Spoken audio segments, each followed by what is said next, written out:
I'll give you a concrete example of this. Yeah, perfect. Let me do it up here.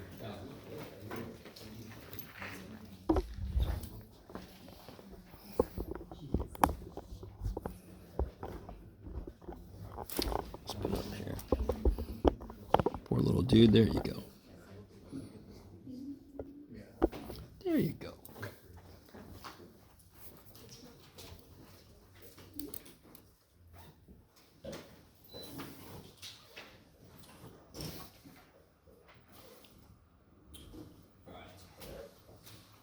So I'm going to do a problem that you would never use this on, but it's just to illustrate what it is. What? Because the problem we're going to have to do, we're going to need some help, right? So the problem we're going to look at very quickly.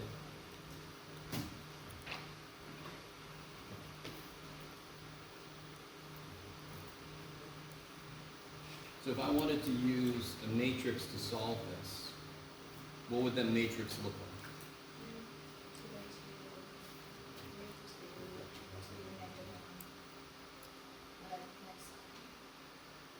Yeah. And I normally put like a line there, but you don't have to. So you call it the augmented matrix and blah, blah, blah, right? Some of you guys are getting a little traumatic response from linear, maybe? Okay. And then you can row reduce that sucker, all that kind of business. A very not often used process that I am not going to get into the why it works today. I'm just going to remind you or just show you this process. And it's called Cramer's rule. So if I just look at the determinant of the matrix that represents my coefficients,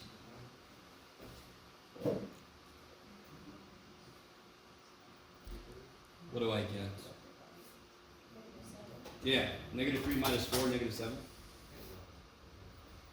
Here, so that's nothing amazing. So real quick, my linear algebra people, what does that mean about this system of equations? The matrix is invertible, therefore the system has a solution. Unique solution, kick ass. You guys, even if you never took linear, that's what the shit that means, right? So the determinant's not 0, which means those, now listen, here's some interesting, my linear people are used to this. Those two equations are literally independent. So they are truly two pieces of information. So it's the same, whenever I teach systems, I say, you're half as old as I am, I'm twice as old as you are. Did it just give two pieces of information? Of course not. That's the same damn piece of information, correct? Like, good job, Jeff. I still don't know how old either one of you are. Okay. You guys kind of with me? So it has to be truly two distinct pieces of information because I have two things I don't know. When I have three things I don't know, I need three distinct pieces of information, so forth. So that's why if the determinant is 0, they're not linearly independent. I can't possibly solve it for a single solution. I get an infinite number of solutions. Is everybody semi with me? If not, it's not the end of the world, because this is not something we have to worry about directly in our class. We're going to use this, though. So here's the weird part. I'm going to call another determinant D1, and what I'm going to do is I'm going to take this determinant and replace the first column with the solutions column.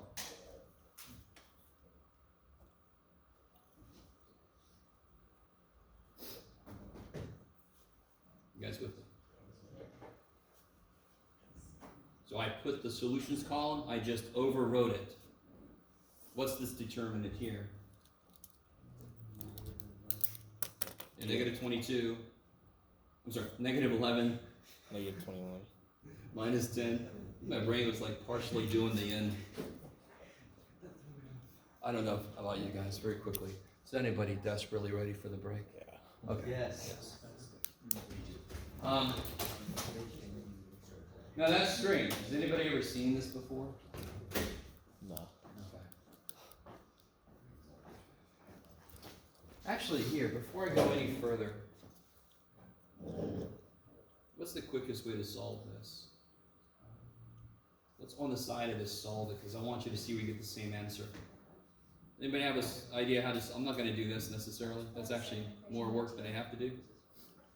How would I solve this? Yeah.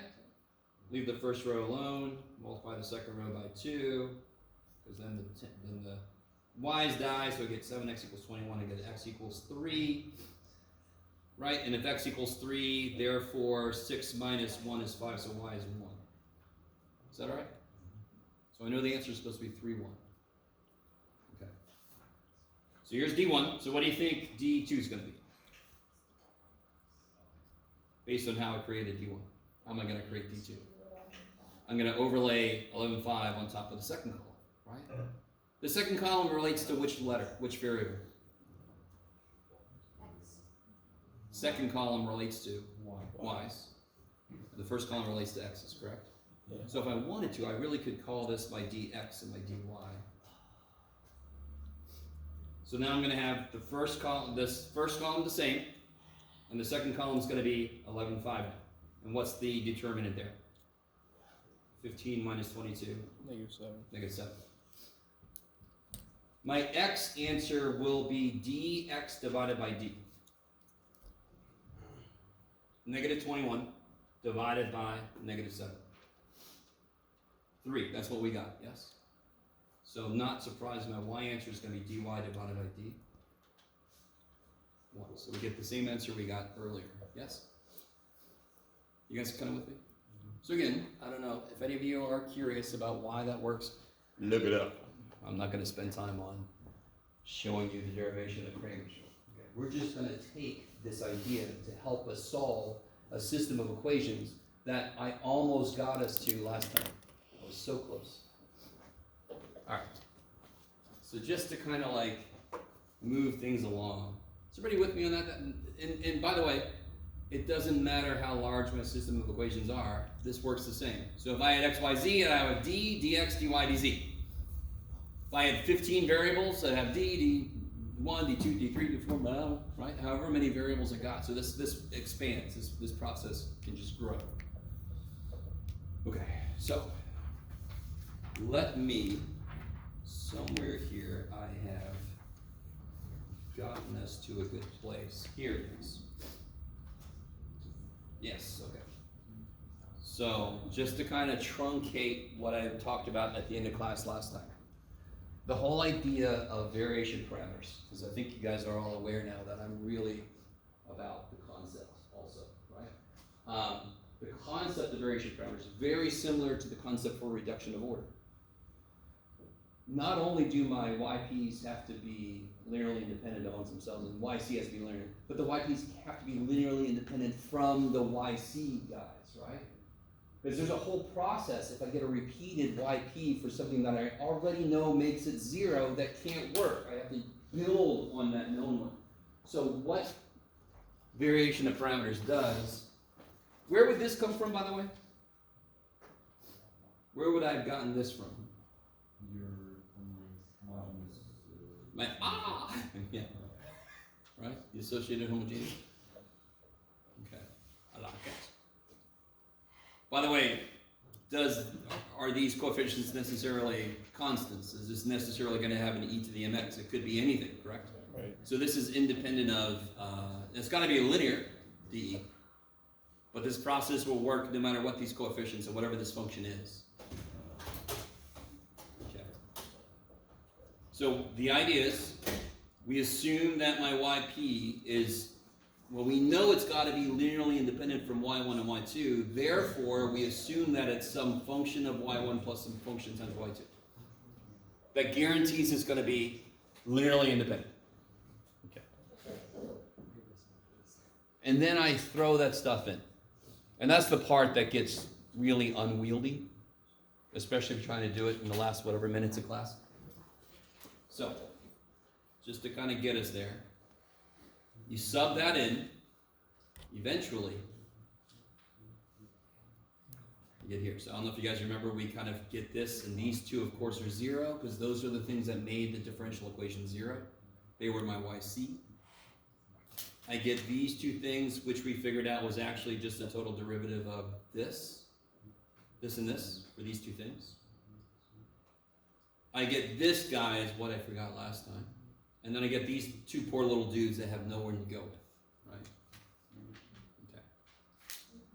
And here's the part that's really weird. On one level, it's not weird at all. What would I wish these two, you see how these two are exactly the same? Mm-hmm. If only they were both 0, right? Tears, like, oh, that would be beautiful if they were 0. And it feels like cheating that we just say, yeah, they're 0. But it isn't. So, do you guys remember when you do an integrating factor, do you have to put a plus c? No. Could you? We could. You could totally put a plus. You could make it plus 11 square root of pi. I don't give a shit. Anything will work. So we picked the easiest one because any of them will work. Something very similar is happening here. You actually could do this whole problem and assume that this equals sine x. And then figure out what happens. It'll still work. Will it be worse? Yes. Will it still work? Yes, it'll totally still work. It'll all come out in the wash. Whatever this shit is will affect what this is equal to. So they kind of balance each other out. So that is not the complete picture, but that's pretty much it. Why can I assume this is 0? Because I can assume it's any damn thing. So why not assume it's 0? Now, there are certain excessively funky-ass situations where you want to actually assume this is not 0, and it actually makes the work easier. Almost everything we're going to look at, assuming this is 0, will make it easiest. Are you guys with me? Okay. There's always funky, like piecewise functions always screw everything to hell, right? They're always like the exception, right? So that's definitely one place where things could get freaky. Okay. Do I have, so therefore, if I assume these are 0, that must mean that these poor little guys are equal to f of x. So do I have a system of equations? I totally do. And this is why I said last time, forgive me for, I think by now you know, y and u is not the best thing for me, but what are my unknowns here? The U1 prime. U1 prime and U2 prime. Beautiful, right? The Y1 and Y2 are both known. So the U1 prime and U2 prime are unknowns. Okay. So let's focus on that piece by itself. So let me rewrite our system of equations.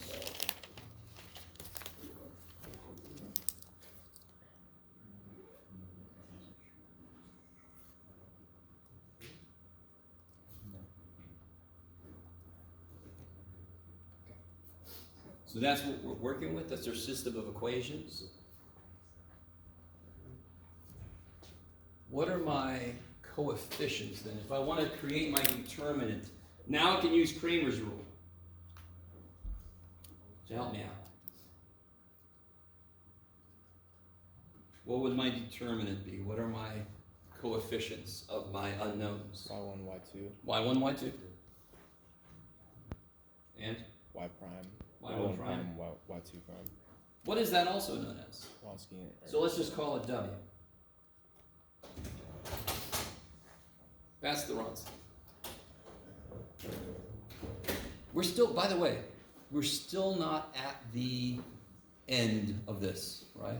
You're not going to have to do exactly these steps. We're still not at the ultimate shortcut thing. We're still in the derivation process. Okay. What kind of going off what I did earlier with Cramer's rule, where I developed each of these guys. What would Wronskian 1 be?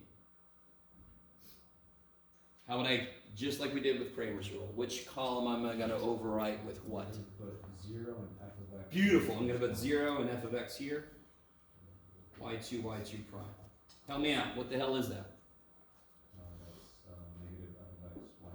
I love it. I'm going to write like this just because I want to be contrary. Cramer's rule. I know we only did one example. I know I didn't prove it, but it's a fact. You can look that shit up. Cramer's rule can solve any size system of equations, right? As long as it's square, but most of them should be square, or else you don't have enough information with it. I've got a system of equations. Cramer's rule is going to solve it, right? We don't know the solution yet, right? We haven't constructed the solutions yet, but we have to. These are the parts I'm going to need. So what's W2 going to be? Somebody else tell me. y1 f of x. Y1 and then y1 prime. Good. 0 f of x. 0 f of x, I love it. So that's the idea of Cramer's rule is you just take your equations determinant and you replace one column at a time with the solutions. On the surface, that don't make any sense, right? Why the hell would that work? So I'm hoping some of you guys are curious enough, you'll actually look it up. I'm not gonna spend time today on the proof. So then what's this? y1 f of x. y1 f of x, kick ass. Now that looks really nice and tidy. And of course, right now, as a student, I think you're feeling something like, what's that got to do with the problem? I don't know. I'm not sure where you are. Okay. I haven't got the answers yet, do I? What did it have to do with Cramer's rule? How did they get the answer? Yeah, so to get the answer for, what does this column relate to? The first column relates to which unknown?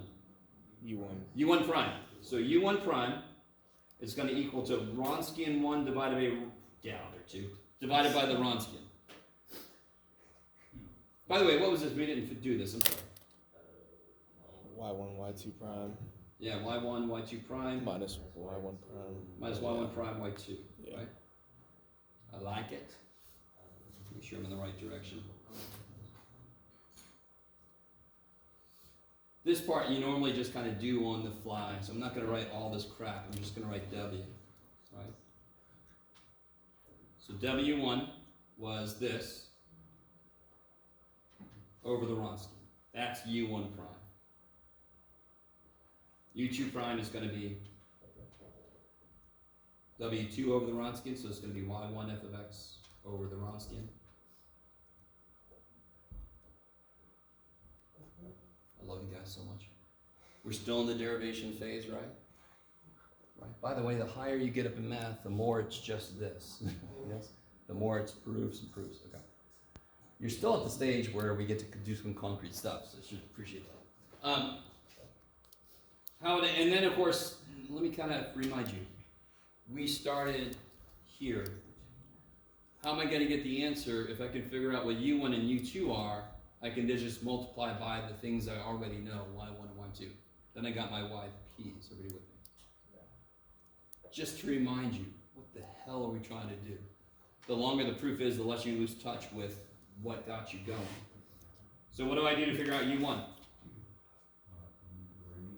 Integrate whatever the hell this comes out. Yeah. u1 will equal the integral. And then, of course, U2 is going to equal the integral.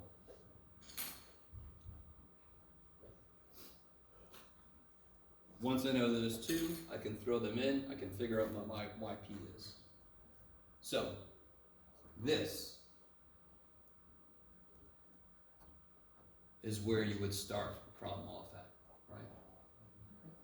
So let's try a concrete example. I think I managed to, yes, I did.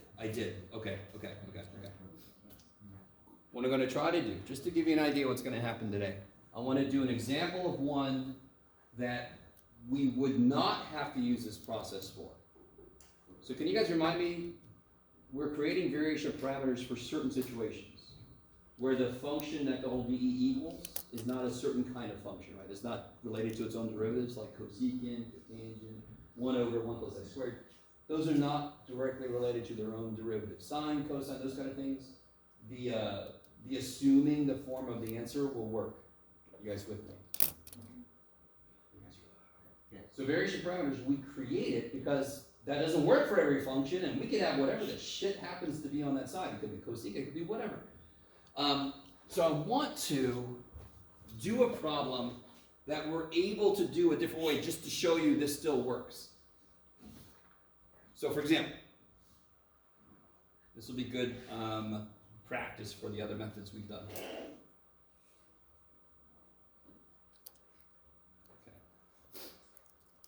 I think this is the one, yeah, this is the one I want to try to do. Would I have to use variation parameters to do this problem? No. What could I do instead? Let's solve this directly, and then I'm going to solve it with you So when I said let's just now, I meant you guys. Solve this directly. And then together we're going to solve it using variation parameters and see if we get the same damn answer. What do I do first just to make sure everybody's on the right track? What do I have to solve first? Yeah, the right? Associated homogeneous. The ox that goes with the Yes. I want somebody to walk in and hear me just saying that and go, what the hell kind of math is this?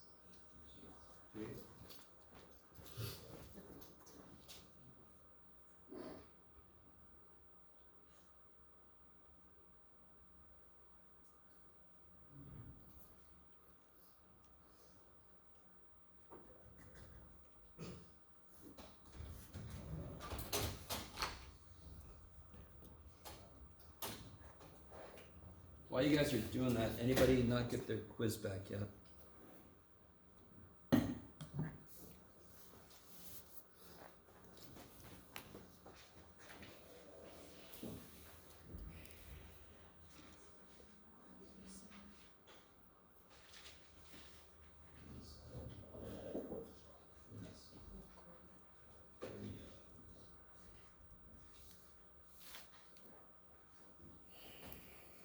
Who else was it?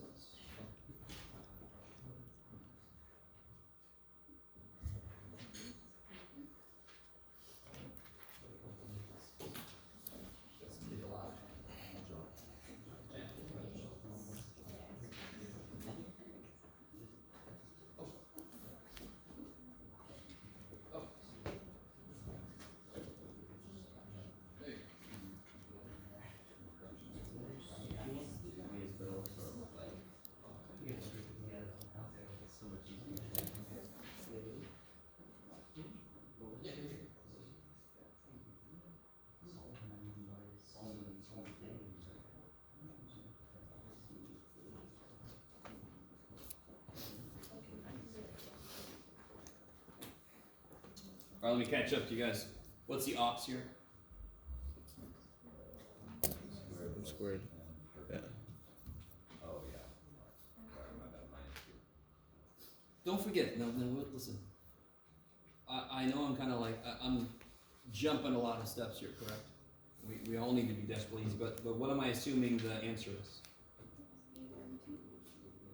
All right, so don't forget, whatever process you're using, it's okay to kind of like get some shortcuts going, but you need to remember that.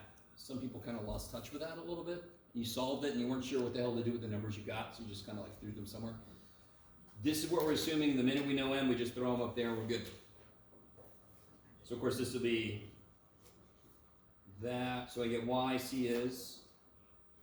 C1. To the what? Negative 2x, okay. Plus C2 e to the x. TX, okay. So then, I'm assuming my YP is U e to the negative 2x, U1, sorry, plus U2 e to the x. Okay. So thank God, for every problem we don't go through the whole thing. We can just start at the last step where we ended up. So what does that mean? So here's my form of my answer. First thing to realize, what's f of x? It's a negative 8x. Negative 8x. I like it. So u1 prime, in general, is negative y2 f of x divided by the Wronskian. So let's figure out what the Wronskian is real quick.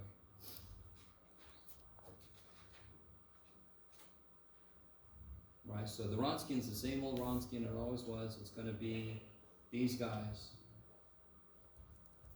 And then what's down here? Negative 2 e to the 2x. Or negative 2x. And then e to the x. Alright, so what do we get there? So each of the negative x minus negative, so plus 2 each of the negative x, right? So we get 3 each of the negative x, is that right? That's what W is. Let me stop for a minute. So since this is a major shortcut, you're gonna memorize it, right? And the nice symmetry that's there for U1 prime and U2 prime should make it a little easier. U1 is related to Y2 and U2 is related to Y1. You just gotta remember which one's negative. So then I know that U1 prime is equal to negative Y2. What am I referring to as Y2? What's Y2? E to the x. E to the x, I love it. So be really careful about, once you've started putting things together, you've made assumptions, what y1 is, what y2 is, so I can pretty much go back to the way I wrote this. Y2 is e to the x. F of x was negative 8x, so I'll put negative, just do that for right now. All over 3e to the negative x.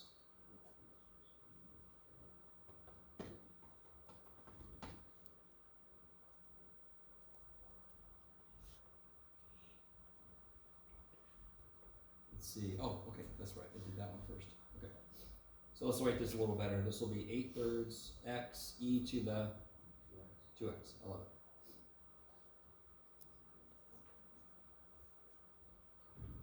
That's what U1 prime is.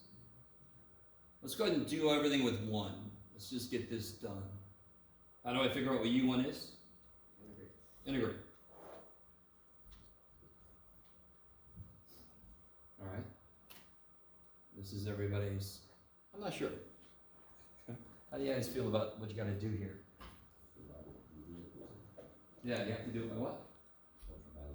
Yeah, ultraviolet blue. By parts, I love yeah. it. So go ahead and do that. I'll wait.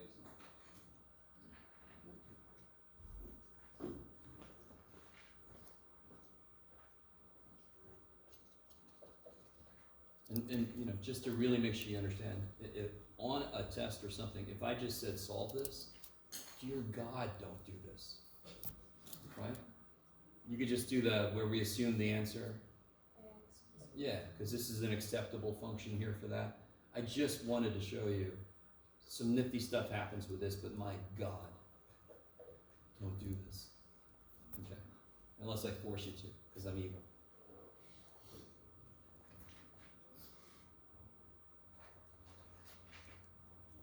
A lot of U's running around, so I make this moving them. Let's see, I'll use M instead of U. So let's see, M would be, what am I gonna let, or if you did U and V, that's great. What'd you make U or whatever equal to? Yeah. Me, I just kind of bring the 8/3 along. Doesn't matter. So then dm would be 8/3. dv is e to the 2x, dx, and then v would be e to 2x over 2, kick ass. So then I get, let's see, mv, let's see, so it'll be 4/3 x e to the 2x minus the integral of v dm, or v du.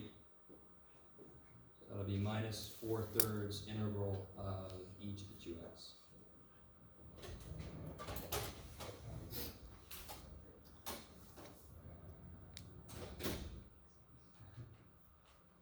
So this is 4/3 x e to the 2x minus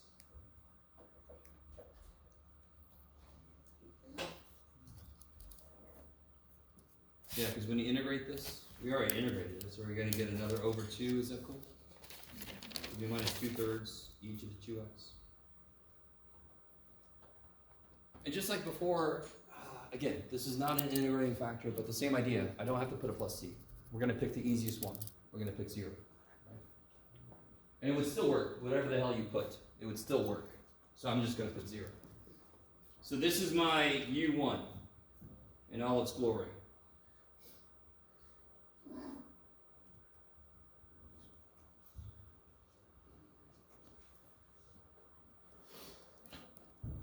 Real quick. All right, so now we're going to do U2, correct? You with me? Okay. Little side note. I should have done this first, but it's okay. That's okay. We're gonna be okay. If I was gonna solve this with the method of undetermined coefficients, I think somebody already told me, what would I assume yp to be?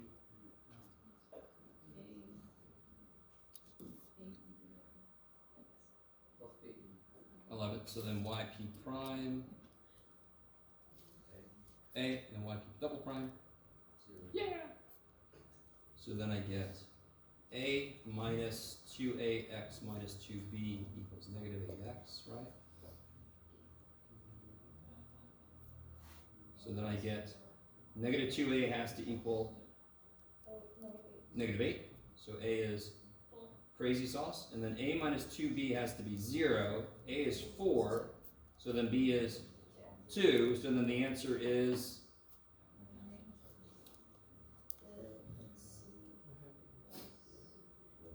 4x plus 2. Okay. Correct? Mhm. So again, dear God, much easier. But again, this is easy because I'm restricting the kind of functions that I would have here. So I would expect that process to be easier. It only works sometimes. The process we're doing right now works no matter what. Oh, there it is. So keep this in mind. That is the answer for my yp. And then I would throw it together with my yc. That would be my general solution, right? So coming back here. Does that look like it's leading in the right direction? No. Oh, well. Okay. Here we go. This so kicks ass. So then U2. I need you guys to be with me. I understand. Trust me.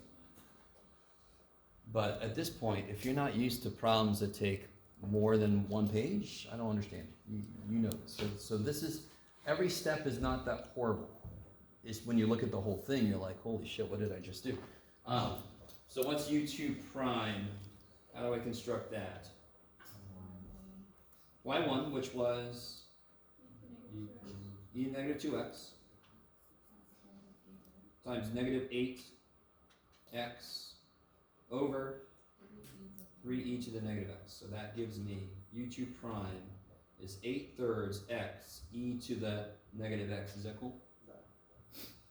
Now, just to cut to the chase. Sorry, that was creepy. Somebody standing right by the door. Creep me out. Just to cut to the chase. If you do all of this business, where'd you put it, Jeff? My God, dude. Where did you put the answer? There's U1. Give me a second. Damn it. Oh, there's no, that was the other one. Yeah. Oh, did I do it somewhere else? Damn it. Oh, there it is. Okay, thank God. So if you do all of this, you're going to get here. You're going to U2 is equal to 8/3 x e to the negative x plus 8/3 e to the negative x. Okay. Yes? Where am I at?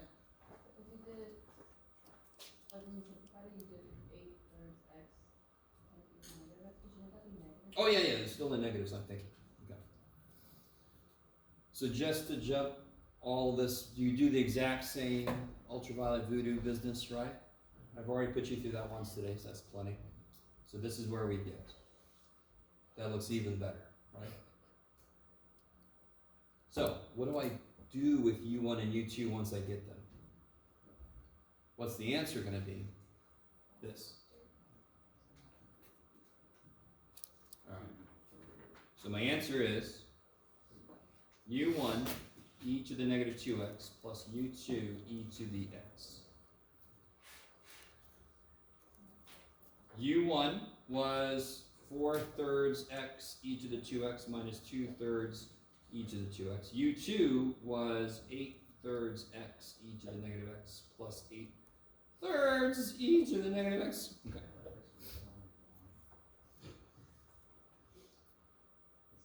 So then yp will be, what's going to happen if I multiply all of this by this? All the e shit cancels, correct? It's gonna end up being e to the 0. Is that cool? Yeah. So I'll get 4/3 x minus 2/3. This I'm gonna multiply by e to the x.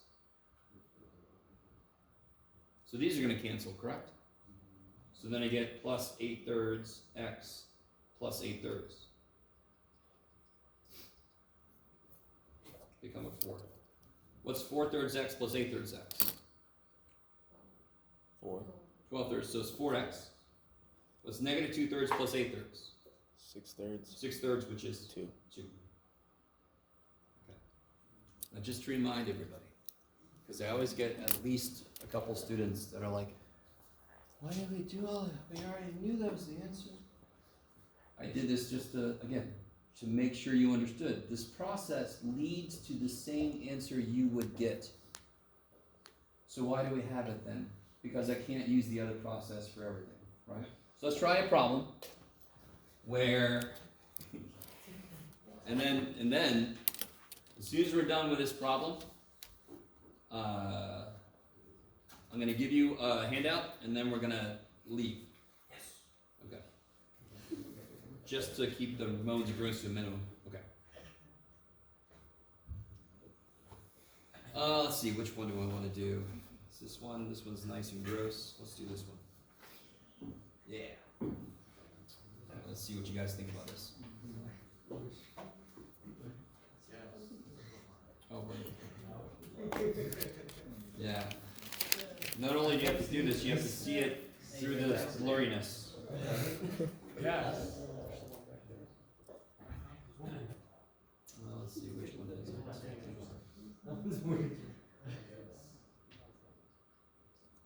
Poor little dude. I think the projector's ready for screen. Huh? The projector's ready for screen. Oh yeah. I was gonna say, I think the projector is trying to tell me what to do. Yeah, sorry. So it's like when we're solving the problems, will process actually be the first try that A is supposed to be, and if that doesn't work for this, or will we like? You need to get to a point where you know what functions to look for to tell you to do that. This function, the f of x, is that a function that would work for undetermined coefficients? No. Not only because I just said I was going to do one like that, but because that's not one of the functions that will work. I know it's got e to the x in it, but holy shit, its derivative is going to be, and then if I take further derivatives, forget about it. They're not going to be related to each other. I guess somebody with me. So I don't like memorizing a list of functions. If you just remember, you can do that, and they're all the simple basic functions. But it has to be a function that's related to its own derivatives. So if I see a cosine x, and I assume cosine x plus sine x, that makes sense because the derivatives are related back to what that is. I guess that'll work. So you can memorize the list. It's not that many functions, but the idea is more important. It needs to be related to its own derivative. That's why it would make sense when I make a bunch of derivatives and I throw it in. They're all like terms. I can do some stuff. Okay. What's the first step on any problem like this? On the Yeah, good. Do the ah. So just to kind of do that very quickly, I'm going to jump to the aux.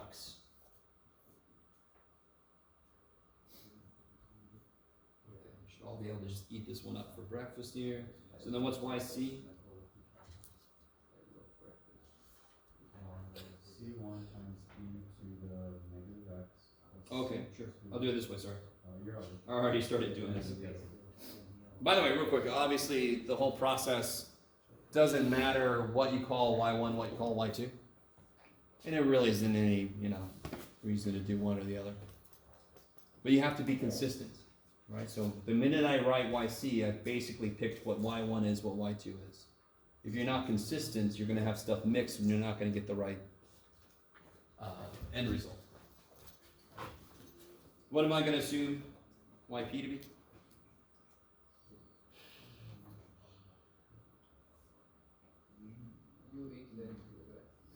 U, it's 1, because I need 2 of them, right? U2. So really I'm just making C become U.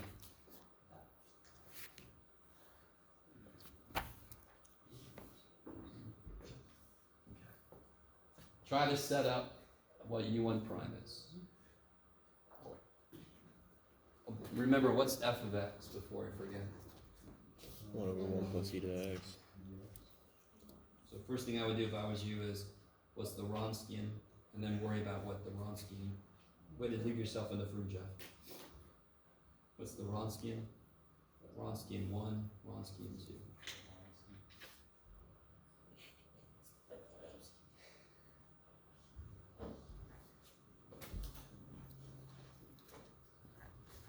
I know the couple examples we're doing so far are all related to the E, but it does not matter. We can also do it when I have the answers are x to the n.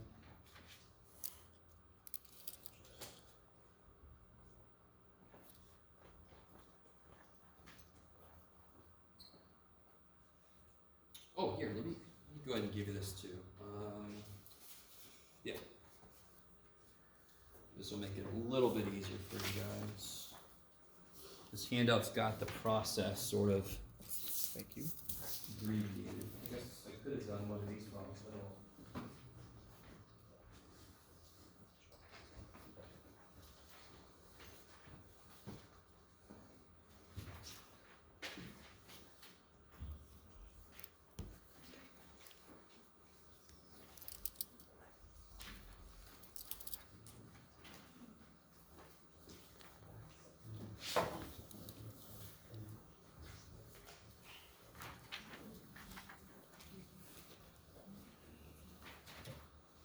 We have the process kind of laid out on this worksheet. So if I were you and I'm doing the homework for this section, I'm going to have this sucker sitting next to me. Oh yeah. Oh yeah.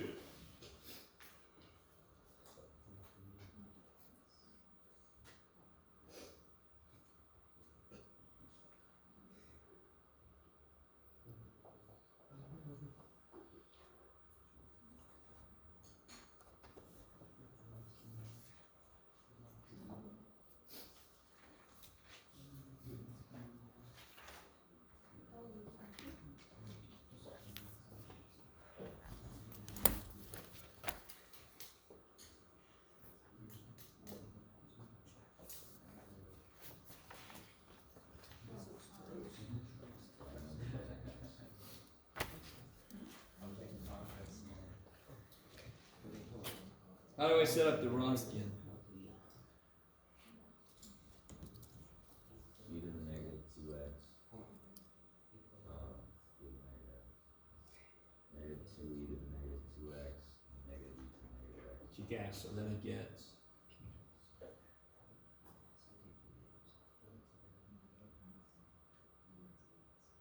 Negative e, negative 3x. I think minus negative, so plus 2e negative 3x, so I get e negative 3x. I love it. You would, Jeff. So, I know Kramer's rule is one that you don't use a lot. You right now maybe don't know why it works, but it's pretty straightforward to use as a tool. What do I put here? Zero? Or the 1 over 1 plus e to the and that's going to be e to the negative x and negative e to the negative x. Good, so then Wronskian 1 will be, that's 0 minus,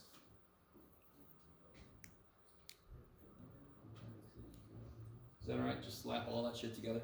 It's in the other column, so it's minus. Say it again.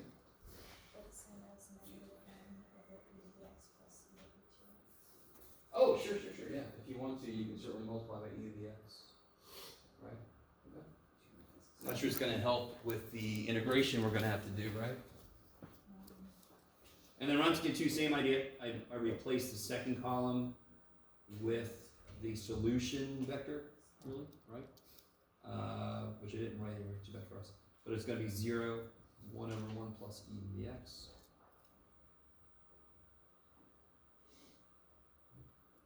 And that one, this one's 0 this time, so this one's just e to the negative 2x over 1 plus e to the x. And you multiply those together. So what's u1 prime. Yeah, so it's going to be Wronskian 1 divided by Wronskian, right? Which you can also just say times the reciprocal of Wronskian. So then I get u1 prime is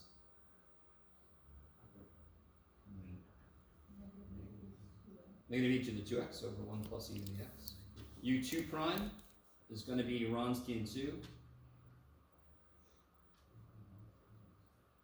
divided by the Wronskian, so like e to the 3x times that.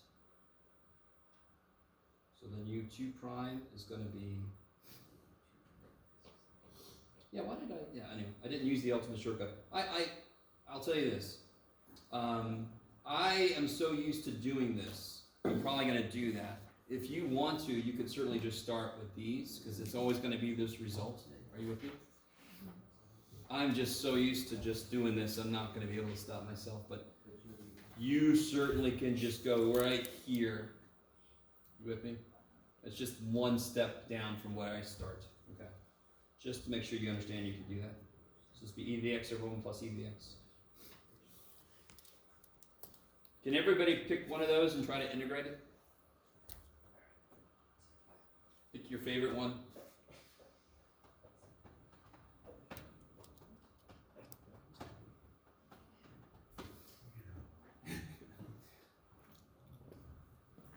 And you can't say, well, I hate both of them equally, Jeff, so I can't pick a favorite one. So I get to sit here. Well, try to do them. Say it again. Did you factor the bottom? In any meaningful? No. So it's not partial fractions. Partial fractions is related to if you can factor them up, you can break it up into parts related to those bottoms. Yeah. Yeah, it's kind of a use of. Makes it a trick out of that. On number 2. Yeah, go ahead. Try them out. Try them out. I'll give you guys a couple minutes. Pick one and try it out. You could do it, you said For most students in DiffyQ, the differential equation process is pretty straightforward. It's the specific integration you have to do. That's the trouble. Just like in business calc, the calculus is easy for most students. It's the algebra that gets them down, right? So you're sort of realizing we're sort of in the same situation. So I'm going to pick one of these. I don't know. It doesn't matter, Jeff. Sure. Which was this one? This one.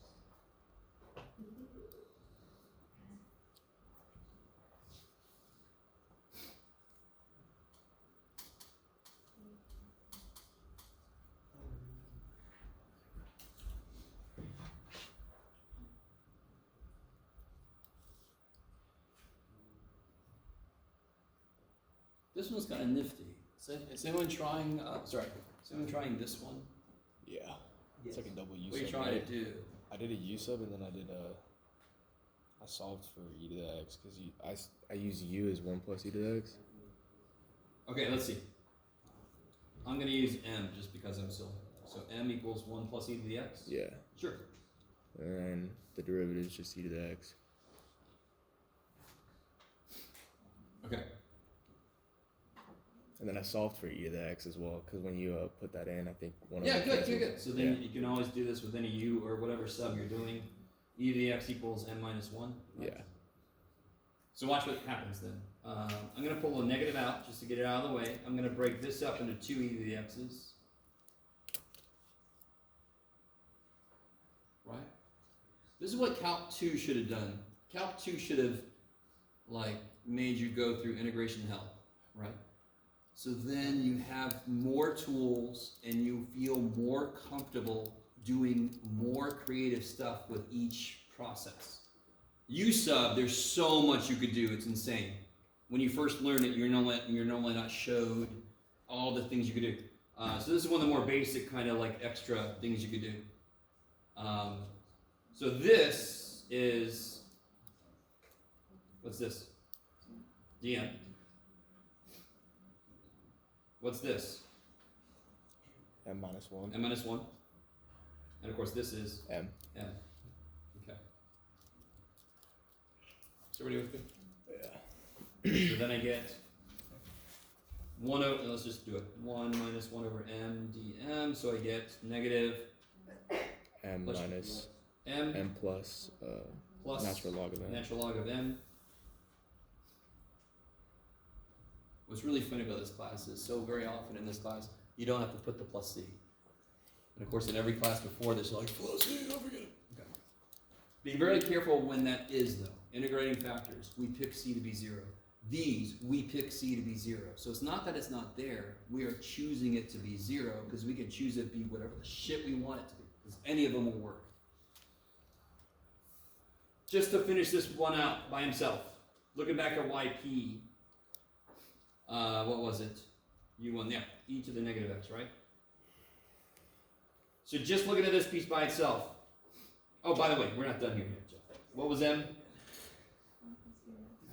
Yeah, M is 1 plus e to the x, so I get negative 1 minus e to the x plus natural log of 1 plus e to the x, right?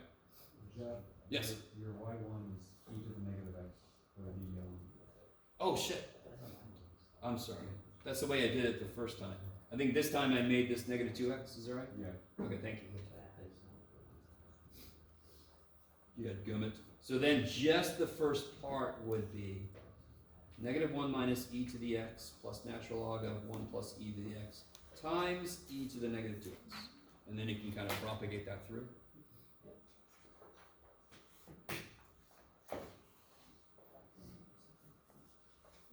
And you would do all of that again for U2, correct?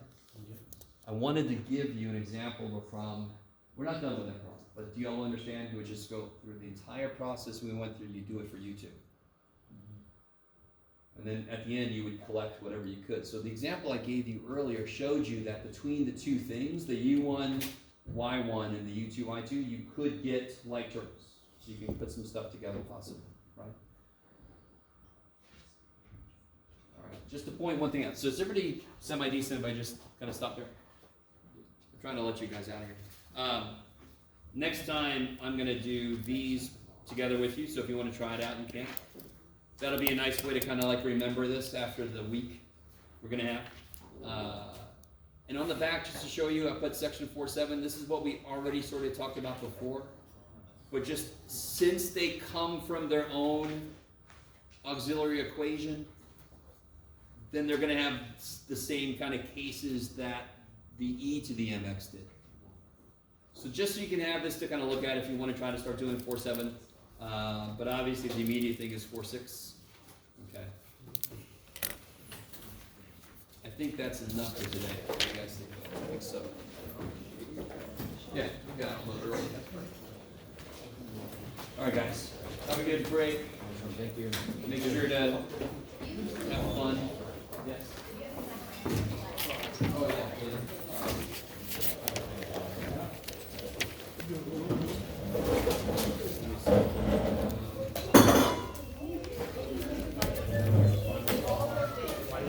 It's not really written in the best way ever, but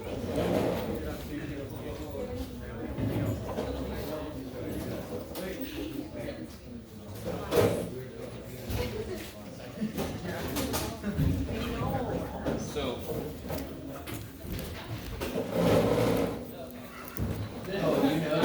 there's about one nifty thing that happens. Quick. Do you see how you end up with, and they can get sucked in, that's why I changed the C. So a lot of times your YP is going to have like terms for C stuff. You just combine them. So are we expecting to get the same thing for the other, because for you two I got LN. It'll be very similar, yeah.